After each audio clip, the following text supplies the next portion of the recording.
Thank you, sir, for giving me the opportunity. And మీరందరూ కూడా ఈ వరల్డ్ ఎగ్ డే సెలబ్రేషన్ వచ్చారండి. Thank you so much. నా పేరు ఆర్పి నాయుడు. నేను అసిస్టెంట్ జనరల్ మేనేజర్గా ఎపీడా అంటే ఏంటంటే agricultural and processed food products export development authority. ఇది under ministry of commerce government of India కింద వర్క్ చేస్తారన్నమాట.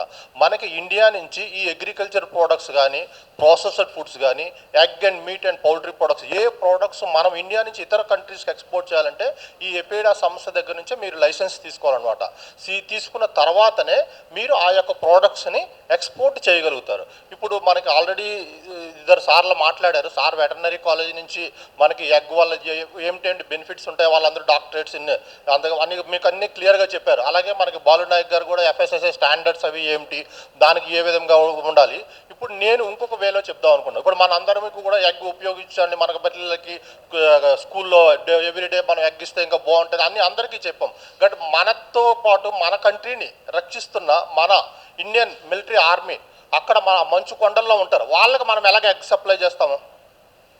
వాళ్ళకి ఎగ్ సప్లై చేయాలంటే అది ఏంటంటే మనకి ఈ ఎగ్ పౌడర్ ప్లాంట్స్ ఎవరైతే పెడతారో వాళ్ళకి లైసెన్సింగ్ ఇష్యూయింగ్ అథారిటీ ఎపీడా అనమాట. ఇప్పుడు మనకి ఆల్రెడీ హైదరాబాద్లో ఈ ఎగ్ పౌడర్ ప్లాంట్స్ ఈలోని వెంకటేశ్వర యాచరీస్ వాళ్ళది ఉన్నది సాద్ నగర్ దగ్గరే.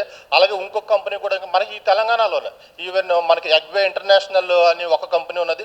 వాళ్ళు ఈ ఎగ్ పౌడర్ని తయారు చేస్తారు. వాళ్ళు అక్కడ నుంచి ఇంకేం ప్రాబ్లం లేదు, 1 స్పూన్ 2 స్పూన్లు వేసుకొని దాంట్లో కావాల్సి మిక్స్ చేసుకుని ఆమ్లెట్లా తీసుకుంటారు వాళ్ళు. లేదంటే ఈ ఎగ్ ఫ్రీజ్ అయిపోతుంది అనమాట. అలాగే ఇంక ఫర్దర్గా కండిషన్స్ ఏమో ఈ ఎగ్ పౌడర్ని ఎక్స్పోర్ట్ చేయాలన్నా సరే మా కంపెనీ మేము ఎప్పుడైనా లైసెన్స్ ఇవ్వాలన్నమాట. దానికి ఏంటంటే మీకు సెంట్రల్ గవర్నమెంట్లో కూడా CFTRI అని ఒక ఆర్గనైజేషన్ ఉంది, central food technology research institute. వాళ్ళు ఏంటంటే స్టాండర్డ్స్ ఇస్తారన్నమాట, ఏ టెస్ట్ చేయాలి.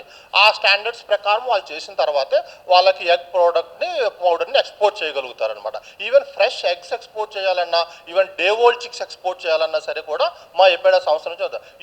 ఇలాంటి ప్లాన్స్ అవి కూడా పెట్టాలన్నా సరే మనకి సెంట్రల్ గవర్నమెంట్లో ministry of food processing and industry MOFA వాళ్ళ దగ్గర నుంచి కూడా కొంత సబ్సిడీస్ వస్తాయన్నమాట. ఆ సబ్సిడీస్ అవి తీసుకొని ప్రాపర్ లైసెన్సింగ్ సిస్టమ్ అది తీసుకొని అప్పుడే వాళ్ళు ఈ ప్రొడక్ట్ని లోకల్గా కూడా సేల్ చేస్తారు, అలాగే ఎక్స్పోర్ట్ కూడా చేస్తారు. మీకు ఆల్రెడీ మనకి చికెన్ ప్రాసెసింగ్ యూనిట్స్ కూడా ఉన్నాయి. మనం ఫ్రెష్గా కావాలంటే మనం చికెన్ షాప్కి వెళ్ళి తీసుకుంటాం. బట్ వేరేజ్ మీకు ప్రాసెస్డ్ కూడా తీసుకోవచ్చు అనమాట.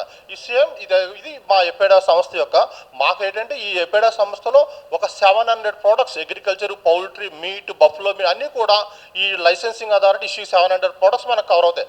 ఎక్సెప్ట్ అండర్ మినిస్ట్రీ ఆఫ్ కామర్స్లో వేరే బోర్డ్స్ ఉన్నాయి. ఇప్పుడు మెరైన్ ప్రొడక్ట్స్ ఎంపైర్ అంటే మెరైన్ అనమాట. అదే ఈ పౌల్ట్రీ అండ్ ఎగ్ అనేది ఈ మా ఎపీడా సంస్థలోకే కవర్ అవుతుంది అనమాట. ఇది నా యొక్క డీటెయిల్స్ అండి. ఇంకెవరికి ఇంకేమైనా డీటెయిల్స్ కావాలన్నా thank you so much for providing this opportunity sir.